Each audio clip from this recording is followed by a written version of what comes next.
السلام علیکم ورحمۃ اللہ وبرکاتہ۔ یہ کہتے ہیں کہ حدیث کے مطابق جب بندہ زنا کرتا ہے تو ایمان سے نکل جاتا ہے، یعنی وہ مومن نہیں رہتا۔ اور مشتزنی بھی ایک طرح کا زنا ہے، یعنی اپنے ہاتھوں سے زنا کرنا۔ تو کیا مشتزنی کرتے وقت بھی انسان ایمان سے نکل جاتا ہے؟ کیونکہ بہت سارے نوجوان بعض اوقات مشتزنی کر لیتے ہیں، لہذا اس کے بارے میں حکم شرع کیا ہے، وضاحت فرمائیں۔ بسم اللہ الرحمن الرحیم۔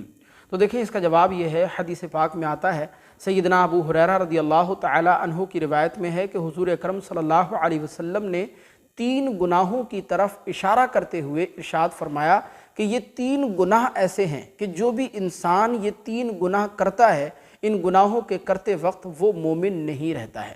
ایک زانی، زنا کرتے وقت مومن نہیں رہتا، دوسرا چور، چوری کرتے وقت مومن نہیں رہتا، اور تیسرا شرابی، شراب پیتے وقت مومن نہیں رہتا۔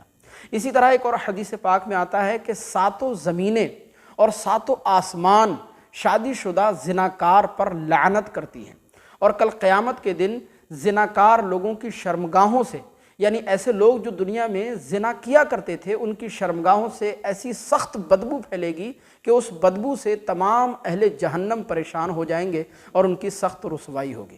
تو زنا کرنا ایک بدترین فعل ہے اور ذلیل ترین گناہ ہے، لیکن یہاں پر یہ بھی سمجھنا ضروری ہوگا کہ زنا میں اور مشتزنی کرنے میں فرق کیا ہے۔ تو اچھی طرح ذہن نشین فرما لیں کہ زنا ایک الگ گناہ ہے اور مشتزنی کرنا یہ ایک الگ گناہ ہے۔ گناہوں میں زنا کا درجہ بہت زیادہ بڑا ہوا ہے۔ مشتزنی بھی کبیرہ گناہ ہے، لیکن زنا کے برابر اس درجے کا گناہ نہیں ہے، کیونکہ گناہوں میں بھی درجات ہوتے ہیں۔ مثال کے طور پر یوں سمجھیے، ایک بڑا آگ کا انگارہ اور ایک چھوٹا آگ کا انگارہ، لیکن جلانے کے لیے دونوں ہی کافی ہوتے ہیں۔ تو احادیث مبارکہ کے مطابق جب بندہ زنا کرتا ہے تو وہ مومن نہیں رہتا ہے، لیکن اس کا مطلب یہ بالکل نہیں ہوتا کہ وہ کافر ہو جاتا ہے۔ کافر ہونا اس سے مراد نہیں ہے، بلکہ اس سے یا تو یہ مراد ہے کہ اگر وہ زنا کو حلال سمجھ کر کرے گا تو پھر وہ دائرہ ایمان سے نکل جائے گا، یا پھر یہ مراد ہے کہ اس کے اندر جو ایمان کا نور ہے وہ نور ایمان اس سے نکل جاتا ہے، نور ایمان اس سے چھین لیا جاتا ہے۔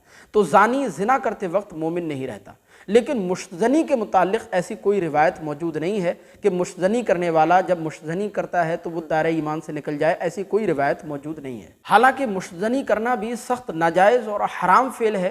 علماء تحریر فرماتے ہیں کہ جب انسان مشتزنی کرتا ہے اور وہ توبہ نہیں کرتا تو کل قیامت کے دن ایسے لوگ اس حال میں اٹھیں گے مشتزنی کرنے والے کہ ان کی ہتھیلیاں گابن ہوں گی، ہتھیلیاں حاملہ ہوں گی، اور تمام مجمع اعظم کے سامنے ان کی سخت رسوائی ہوگی۔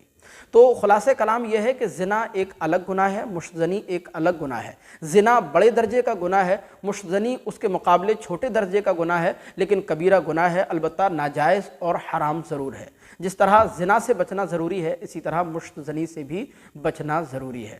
ہمیں امید ہے کہ یہ مسئلہ آپ کو بخوبی سمجھ آیا ہوگا۔ مزید اگر کوئی سوال آپ پوچھنا چاہتے ہیں تو کمنٹ باکس میں ضرور بتائیے گا، اور اسی طرح کے مسائل جاننے کے لیے چینل کو سبسکرائب کر کے ضرور رکھیے گا۔ السلام علیکم ورحمۃ اللہ۔